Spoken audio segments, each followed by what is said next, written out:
30 or 40 years ago, you remember ABC presenters like Terry Lane, people of the left, of course, saying, Sweden, we got to admire it. It was a socialist sort of paradise, left wing. It was wonderful, social welfare, especially just looking at a headline now. Why did socialism work in Sweden?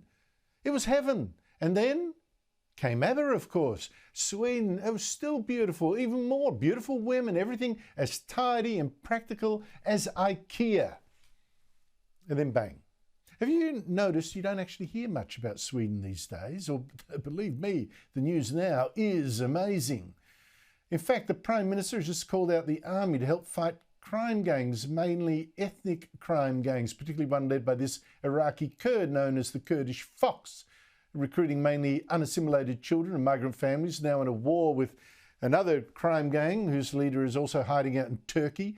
The violence is appalling. Shootings, stabbings, even attacks with hand grenades. A police station blown up, would you believe? In August, 4 explosions in a single day. Last week, again in one day, 2 people shot dead and then an innocent woman killed in a bomb attack on a neighbour's home. Joining me is Rowan Dean, editor of The Spectator Australia and host of Outsiders, here on Sky on Sundays at 9 a.m. Rowan, is there a lesson here? There certainly is a lesson here, Andrew. Back in those glory days, back in 1974, ABBA came to prominence at the Eurovision Song Contest with Waterloo. That was their first hit. And it's kind of ironic because, once Europe threw open its arms under Angela Merkel to illegal immigrants from around the world, asylum seekers from around the world, Sweden certainly has gone on to meet its own Waterloo.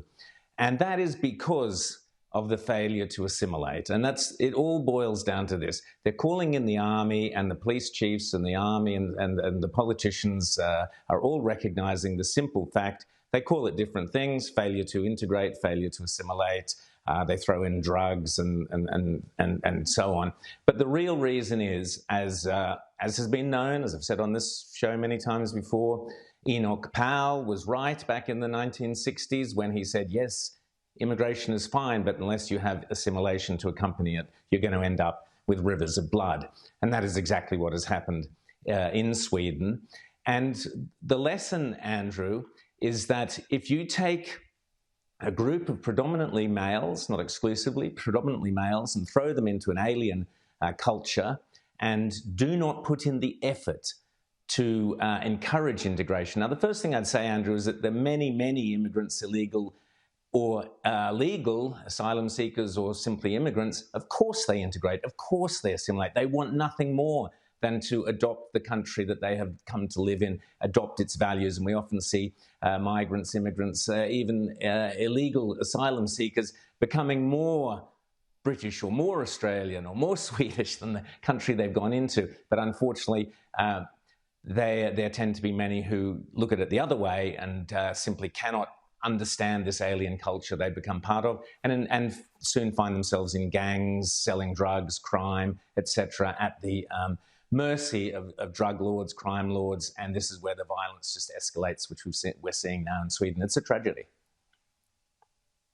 Yes, I must say, though, it's often said, like an accusation of France, you haven't done enough to assimilate your migrants, and the accusation, Sweden, you haven't done enough to assimilate yours. But it comes a time, of course, where the question must be, are you trying to mix oil with water with some pockets of the people that are coming there? That it's not a question of have you done enough, it's whether it is possible, given all the limitations of what you actually can do. Rowan, the race business now, it's an industry now. It's way out of hand. Of all things, you won't believe this, a concert in Germany, it's now been cancelled because the didgeridoo player is a white guy. And apparently this is called cultural appropriation, of course. It's stealing Aboriginal culture. Here he is. I think it's all right.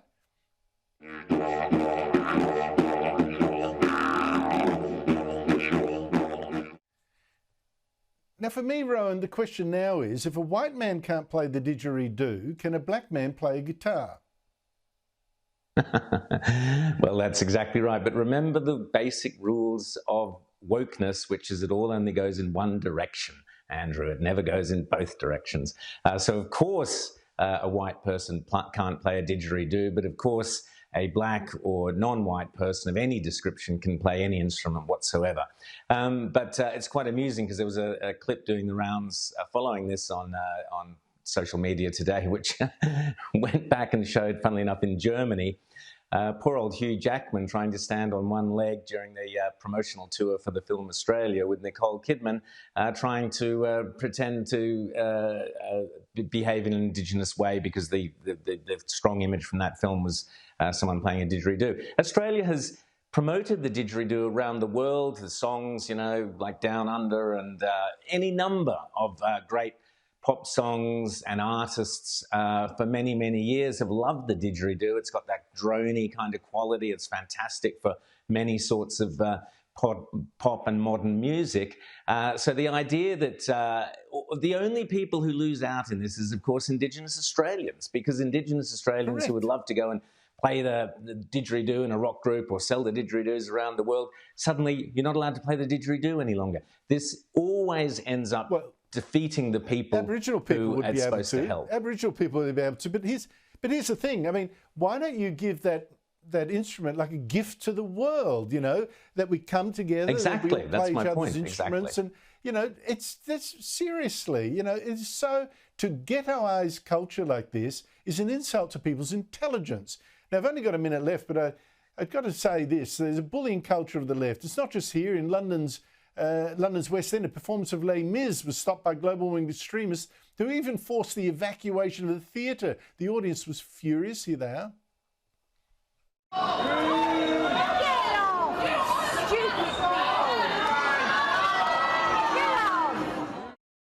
And one of the protesters yelled at the audience, it's anti-oil. The show starts with Jean Valjean stealing a loaf of bread to feed his sister's starving child. How long before we are all forced to steal loaves of bread? The show cannot go on. I mean, Rowan, climate extremists saying we all now will soon steal bread if we don't stop oil? Well, the good news is increased carbon dioxide around the world means more wheat, more barley, more bread, so there'll be more bread. So Just Stop Oil should recognise this fact and encourage more carbon dioxide so that we don't have to steal bread, but there's an abundance of it. We will have to steal theatre tickets, though, because not many people are going to be going if they're going to be interrupted like this, Andrew. Good on you. Rowan Dean, thanks for your time.